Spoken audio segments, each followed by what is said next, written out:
இரண்டாம் அதிகாரம். ஐயோ, ஆண்டவர் தமது கோபத்தில் சீயோன் குமாரத்தியை மந்தாரத்தினால் மூடினார். அவர் தமது கோபத்தின் நாளிலே தமது பாத பீடத்தை நினையாமல் இஸ்ரவேலின் மகிமையை வானத்திலிருந்து தரையிலே விழத் தள்ளினார். ஆண்டவர் தப்பவிடாமல் யாக்கோபின் வாசஸ்தலங்களையெல்லாம் விழுங்கினார். அவர் யூதா குமாரத்தியின் அரண்களையெல்லாம் தமது சினத்திலே இடித்து தரையோடே தரையாக்கி போட்டார். ராஜ்யத்தையும் அதன் பிரபுக்களையும் பரிசுத்த குலைச்சலாக்கினார். அவர் தமது உக்கிர கோபத்திலே இஸ்ரவேலின் கொம்பு முழுவதையும் வெட்டி போட்டார். சத்ருவுக்கு முன்பாக அவர் தமது வலது கரத்தை பின்னாக திருப்பி சுற்றிலும் இருப்பதை பட்சிக்கிற அக்கினி ஜுவாலையைப் போல் யாக்கோபுக்கு விரோதமாக எரித்தார். பகைஞனைப் போல் தம்முடைய வில்லை நாணேற்றினார். சத்ருவைப் போல் தம்முடைய வலது கரத்தை நீட்டி நின்று கண்ணுக்கு இன்பமானதையெல்லாம் அழித்து போட்டார். சீயோன் குமாரத்தியின் கூடாரத்திலே தம்முடைய உக்கிரத்தை அக்கினியைப் போல் சொரிய பண்ணினார். ஆண்டவர் பகைஞன் போலானார். இஸ்ரவேலை விழுங்கினார். அதன் அரண்மனைகளையெல்லாம் விழுங்கினார். அதன் அரண்களை அழித்து யூதா குமாரத்திக்கு மிகுந்த துக்கிப்பையும் சலிப்பையும் உண்டாக்கினார். தோட்டத்தின் வேலியைப் போல இருந்த தம்முடைய வேலியை பலவந்தமாய் பிடுங்கிப் போட்டார். சபை கூடுகிற தம்முடைய ஸ்தலங்களை அழித்தார். கர்த்தர் சீயோனிலே பண்டிகையையும் ஓய்வு நாளையும் மறக்க பண்ணி தமது உக்கிரமான கோபத்தில் ராஜாவையும் ஆசாரியனையும் புறக்கணித்து விட்டார். ஆண்டவர் தமது பலிபீடத்தை ஒழித்துவிட்டார். தமது பரிசுத்த ஸ்தலத்தை வெறுத்துவிட்டார். அதனுடைய அரமனைகளின் மதில்களை சத்ருவின் கையில் ஒப்புக் கொடுத்தார். பண்டிகை நாளில் ஆரவாரம் பண்ணுகிறது போல் கர்த்தரின் ஆலயத்தில் ஆரவாரம் பண்ணினார்கள். கர்த்தர் சீயோன் குமாரத்தியின் அலங்கத்தை நிர்மூலமாக்க நினைத்தார். நூலை போட்டார். அடிக்காதபடி தம்முடைய கையை அவர் முடக்கிக் கொண்டதில்லை. அரணிப்பையும் அலங்கத்தையும் புலம்பச் செய்தார். அவைகள் முற்றிலும் பெலனற்று கிடக்கிறது. அவள் வாசல்கள் தரையில் அமிழ்ந்து கிடக்கிறது. அவள் தாழ்பாள்களை முறித்து உடைத்து போட்டார். அவள் ராஜாவும் அவள் பிரபுக்களும் புறஜாதியாருக்குள் இருக்கிறார்கள். வேதமும் இல்லை. அவள் தீர்க்கதரிசிகளுக்கு கர்த்தரால் தரிசனம் கிடைக்கிறதுமில்லை. சீயோன் குமாரத்தியின் மூப்பர்கள் தரையில் உட்கார்ந்து மௌனமாயிருக்கிறார்கள். தங்கள் தலைகளின் மேல் புழுதியை போட்டுக் கொள்ளுகிறார்கள். ரட்டு உடுத்தியிருக்கிறார்கள். எருசலேமின் கன்னியர்கள் தலை கவிழ்ந்து தரையை நோக்கிக் கொண்டிருக்கிறார்கள். என் ஜனமாகிய குமாரத்தியின் நொறுங்கதிலின் நிமித்தம் கண்ணீர் சொரிகிறதினால் என் கண்கள் பூத்து போகிறது. என் குடல்கள் கொதிக்கிறது. என் ஈரல் இளகி தரையிலே வடிகிறது. குழந்தைகளும் பாலகரும் நகரத்தின் வீதிகளிலே மூர்ச்சித்து கிடக்கிறார்கள். அவைகள் குத்துண்டவர்களைப் போல நகரத்தின் வீதிகளிலே மூர்ச்சித்து கிடக்கும் போதும், தங்கள் தாய்களின் மடியிலே தங்கள் பிராணனை விடும்போதும் தங்கள் தாய்களை நோக்கி தானியமும் திராட்சரசமும் எங்கே என்கிறார்கள். எருசலேம் குமாரத்தியே, நான் உனக்கு சாட்சியாக என்னத்தை சொல்லுவேன்? உன்னை எதற்கு ஒப்பிடுவேன்? சீயோன் குமாரத்தியாகிய கன்னிகையே, நான் உன்னை தேற்றும்படிக்கு உன்னை எதற்கு நிகர் சொல்லுவேன்? உன் காயம் சமுத்திரத்தைப் போல் பெரிதாயிருக்கிறதே. உன்னை குணமாக்குகிறவன் யார்? உன் தீர்க்க தரிசிகள் அபத்தமும் வியர்த்தமுமான தரிசனங்களை உனக்காக தரிசித்தார்கள். அவர்கள் உன் சிறையிருப்பை விலக்கும்படி உன் அக்கிரமத்தை எடுத்து காட்டாமல் அபத்தமானவைகளையும் கேடானவைகளையும் உனக்காக தரிசித்தார்கள். வழிப்போக்கர் யாவரும் உன் பேரில் கை கொட்டுகிறார்கள். எருசலேம் குமாரத்தியின் பேரில் ஈசர் போட்டு தங்கள் தலைகளை துலுக்கி, பூரண வடிவும் சர்வ பூமியின் மகிழ்ச்சியுமான நகரம் இதுதானா என்கிறார்கள். உன் பகைஞர் எல்லாரும் உன் பேரில் தங்கள் வாயை திறக்கிறார்கள். ஈசர் போட்டு பற்கடிக்கிறார்கள். அதை விழுங்கினோம். நாம் காத்திருந்த நாள் இதுவே. இப்பொழுது நமக்கு கிடைத்தது. அதை கண்டோம் என்கிறார்கள். கர்த்தர் தாம் நினைத்ததை செய்தார்.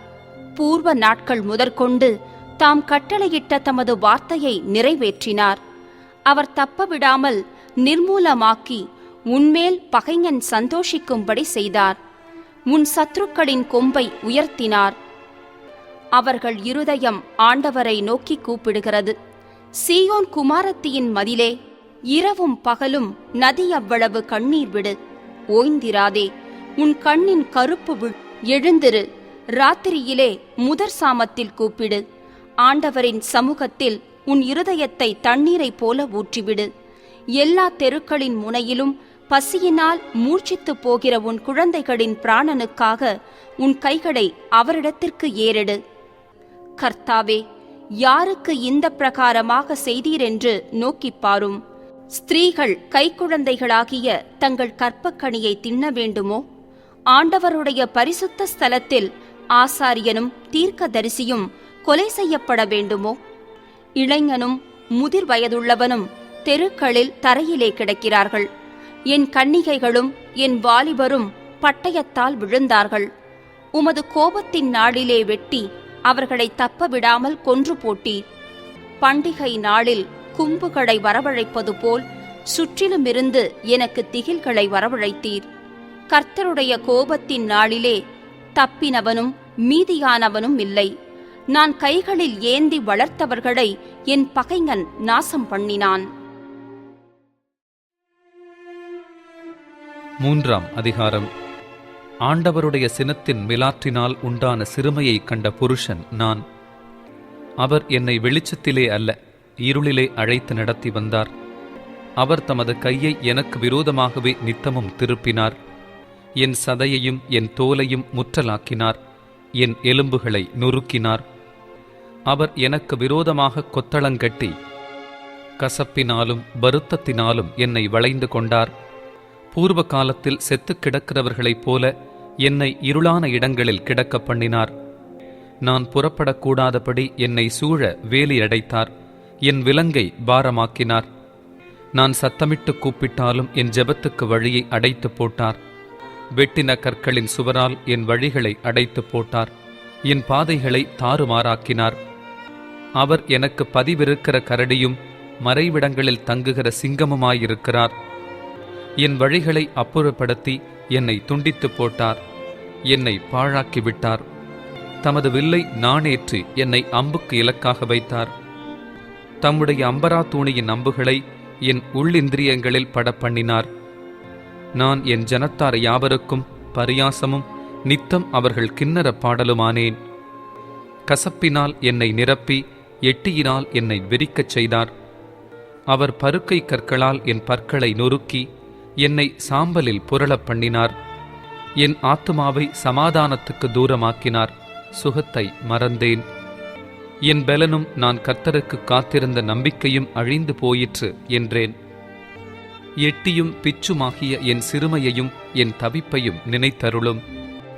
என் ஆத்துமா அவைகளை நினைத்து நினைத்து எனக்குள் முறிந்து போகிறது. இதை என் மனதிலே வைத்து நம்பிக்கை கொண்டிருப்பேன். நாம் நிர்மூலமாகாதிருக்கிறது கர்த்தருடைய கிருபையே. அவருடைய இரக்கங்களுக்கு முடிவில்லை. அவைகள் காலை தோறும் புதியவைகள். உமது உண்மை பெரிதாயிருக்கிறது. கர்த்தர் என் பங்கு என்று என் ஆத்துமா சொல்லும்.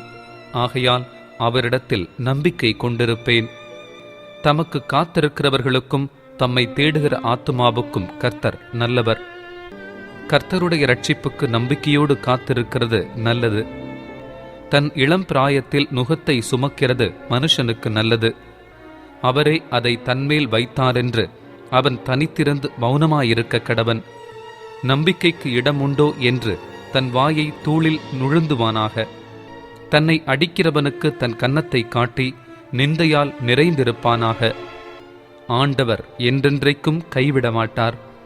அவர் சஞ்சலப்படுத்தினாலும் தமது மிகுந்த கிருபையின்படி இறங்குவார். அவர் மனப்பூர்வமாய் மனுபுத்திரரை சிறுமையாக்கி சஞ்சலப்படுத்துகிறதில்லை. ஒருவன் பூமியில் சிறைப்பட்டவர்கள் யாவரையும் தன் கால்களின் கீழ் நசுக்குகிறதையும் உன்னதமானவரின் சமூகத்தில் மனுஷருடைய நியாயத்தை புரட்டுகிறதையும் மனுஷனை அவனுடைய வழக்கிலே மாறுபாடாக்குகிறதையும் ஆண்டவர் காணாதிருப்பாரோ? ஆண்டவர் கட்டளையிடாதிருக்க காரியம் சம்பவிக்கும் என்று சொல்லுகிறவன் யார்? உன்னதமானவருடைய வாயிலிருந்து தீமையும் நன்மையும் புறப்படுகிறதில்லையோ? உயிருள்ள மனுஷன் முறையிடுவானேன்? அவன் தன் பாவத்துக்கு வரும் தண்டனையை குறித்து முறையிடுகிறதென்ன? நாம் நம்முடைய வழிகளை சோதித்து ஆராய்ந்து கர்த்தரிடத்தில் திரும்பக் கடவோம். நாம் நம்முடைய கைகளோடும் கூட நம்முடைய இருதயத்தையும் பரலோகத்தில் இருக்கிற தேவனிடத்திற்கு ஏறெடுக்க கடவோம்.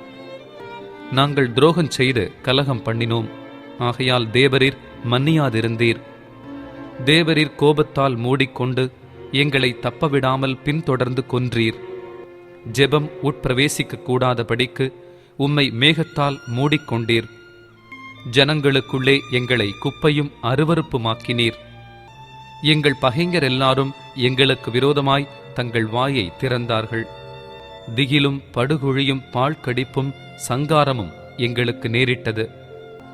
என் ஜனமாகிய குமாரத்தி அடைந்த கேட்டு நிமித்தம் என் கண்களிலிருந்து நீர்க்கால்கள் பாய்கிறது. கர்த்தர் பரலோகத்திலிருந்து நோக்கி பார்க்கும் மட்டும் என் கண் இடைவிடாமல் ஓய்வின்றி சொருகிறது. என் நகரத்தினுடைய குமாரத்திகள் அனைவர் நிமித்தமும் என் கண் என் ஆத்துமாவுக்கு நோவுண்டாக்குகிறது. முகாந்தரம் இல்லாமல் என்னை பகைக்கிறவர்கள் என்னை ஒரு பட்சியைப் போல வேட்டையாடினார்கள். காபர் கிடங்கிலே என் பிராணனை ஒடுக்கி என் மீதில் கல்லை வைத்தார்கள். தண்ணீர் என் தலையின் மேல் புரண்டது, நாசமானேன் என்றேன். மகா ஆழமான கிடங்கிலிருந்து கர்த்தாவே, உம்முடைய நாமத்தை பற்றி கூப்பிட்டேன். என் சத்தத்தை கேட்டீர். என் பெருமூச்சுக்கும் என் கூப்பிடுதலுக்கும் உமது செவியை அடைத்துக் கொள்ளாதேயும். நான் உம்மை நோக்கி கூப்பிட்ட நாளிலே நீர் அணுகி பயப்படாதே என்றீர். ஆண்டவரே, என் ஆத்துமாவின் வழக்கை நடத்தினீர். என் பிராணனை மீட்டுக் கொண்டீர். கர்த்தாவே, எனக்கு உண்டான அநியாயத்தை கண்டீர். என் நியாயத்தை தீரும். அவர்களுடைய எல்லா குரோதத்தையும் அவர்கள் எனக்கு விரோதமாக நினைத்த எல்லா நினைவுகளையும் கண்டீர். கர்த்தாவே, அவர்கள் நிந்திக்கும் நிந்தையையும் அவர்கள் எனக்கு விரோதமாய் நினைத்த எல்லா நினைவுகளையும் எனக்கு விரோதமாய் எழும்பினவர்களின் வாய்மொழிகளையும் அவர்கள் நாள் முழுதும் எனக்கு விரோதமாய் யோசிக்கும் யோசனைகளையும் கேட்டீர். அவர்கள் உட்கார்ந்திருப்பதையும் அவர்கள் எழுந்திருப்பதையும் நோக்கி பாரும். நான் அவர்களுடைய பாடலாயிருக்கிறேன். கர்த்தாவே, அவர்கள் கைகள் செய்த கிரியைகளுக்கு தக்கதாக அவர்களுக்கு பலன் அளிப்பீர். அவர்களுக்கு இருதய வேதனையை கொடுப்பீர். உம்முடைய சாபம் அவர்கள் மேலிருக்கும். கோபமாய் அவர்களை பின்தொடர்ந்து கர்த்தருடைய வானங்களின் கீழ் இராதபடிக்கு அவர்களை அழித்து விடுவீர். 4ஆம் அதிகாரம். ஐயோ, பொன்மங்கி பசும் பொன் மாறி பரிசுத்த ஸ்தலத்தின் கற்கள் சகல வீதிகளின் முனையிலும் கொட்டுண்டு போயிற்றே. ஐயோ, தங்கத்துக்கொப்பான விலையேற பெற்ற சீயோன் குமாரர் குயவனுடைய கைவேலையான மண்பாண்டங்களாய் எண்ணப்படுகிறார்களே. திமிங்கிலங்கள் முதலாய் கொங்கைகளை நீட்டி தங்கள் குட்டிகளுக்கு பால் கொடுக்கும். என் ஜனமாகிய குமாரத்தியோ வனாந்தரத்திலுள்ள தீக்குருவியைப் போல் குரூரமாயிருக்கிறாளே. குழந்தைகளின் நாவு தாகத்தால் மேல்வாயோடே ஒட்டி கொண்டிருக்கிறது. பிள்ளைகள் அப்பம் கேட்கிறார்கள், அவர்களுக்கு கொடுப்பாரில்லை. ருசியான பதார்த்தங்களை சாப்பிட்டவர்கள் வீதிகளில் பாழாய் கிடக்கிறார்கள். இரத்தாம்பரம் உடுத்தி வளர்ந்தவர்கள் குப்பை மேடுகளை அணைத்துக் கொள்ளுகிறார்கள். கை செய்கை இல்லாமல் ஒரு நிமிஷத்திலே கவிழ்க்கப்பட்ட சோதோமின் பாவத்துக்கு வந்த தண்டனையை பார்க்கிலும் என் ஜனமாகிய குமாரத்தியின் அக்கிரமத்துக்கு வந்த தண்டனை பெரிதாயிருக்கிறது. அவளுடைய நசரேயர் உறைந்த மழையை பார்க்கிலும் சுத்தமும், பாலை பார்க்கிலும் வெண்மையும், பவளத்தை பார்க்கிலும் சிவப்பும், இந்திர நீலத்தை பார்க்கிலும் மேனியுமாயிருந்தார்கள். இப்பொழுதோ அவர்களுடைய முகம் கரியிலும் கருத்து போயிற்று. வீதிகளில் அறியப்படார்கள். அவர்கள் தோல் அவர்கள் எலும்புகளோடு ஒட்டிக்கொண்டு காய்ந்த மரத்துக்கு ஒப்பாயிற்று. பசியினால் கொலையுண்டவர்களை பார்க்கிலும் பட்டயத்தால் கொலையுண்டவர்கள் பாக்கியவான்களாயிருக்கிறார்கள். அவர்கள் வயலின் வரத்தில்லாமையால் குத்துண்டு கரைந்து போகிறார்கள். இரக்கமுள்ள ஸ்திரீகளின் கைகள் தங்கள் பிள்ளைகளைச் சமைத்தன. என் ஜனமாகிய குமாரத்தியின் அழிவில் அவைகள் அவர்களுக்கு ஆகாரமாயின.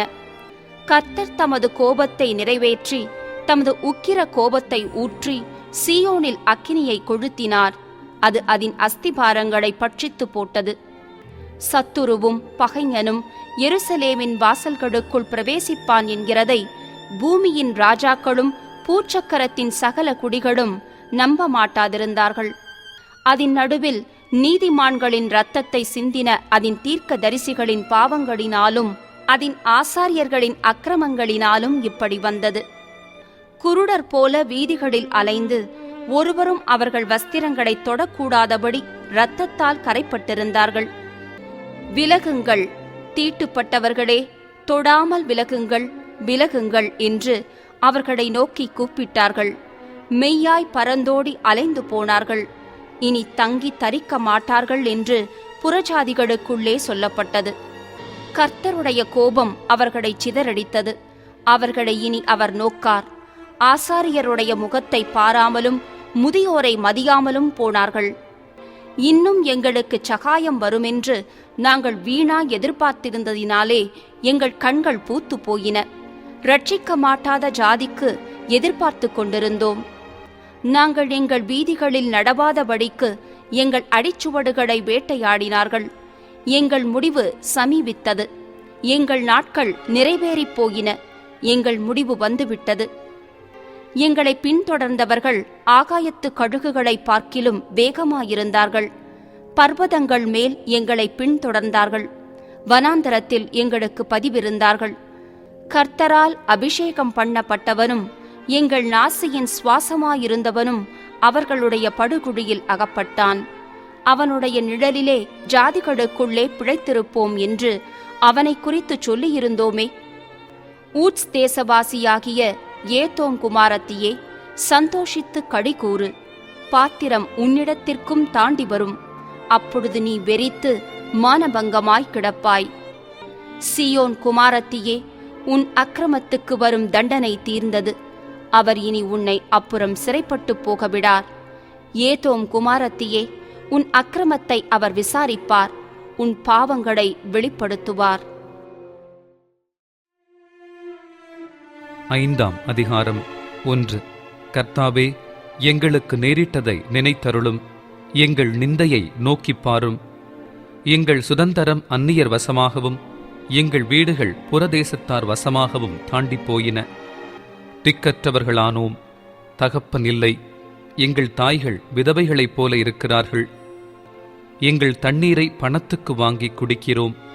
எங்கள் விறகு விலை கிரயமாய் வருகிறது.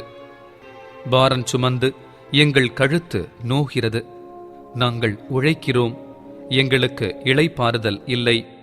அப்பத்தால் திருப்தியாகும்படி எகிப்தியருக்கும் அசீரியருக்கும் எங்களை கையளித்தோம். எங்கள் பிதாக்கள் பாவம் செய்து மாண்டு போனார்கள். நாங்கள் அவர்களுடைய அக்கிரமங்களை சுமக்கிறோம். அடிமைகள் எங்களை ஆளுகிறார்கள். எங்களை அவர்கள் கையிலிருந்து விடுவிப்பாரில்லை. வனாந்தரத்தில் இருக்கிற பட்டயத்தினால் பிராண மோசத்துக்கு ஏதுவானவர்களாய் எங்கள் அப்பத்தை தேடுகிறோம். பஞ்சத்தின் கொடுமையினால் எங்கள் தோல் அடுப்பங்கரையைப் போல் கருத்து போயிற்று.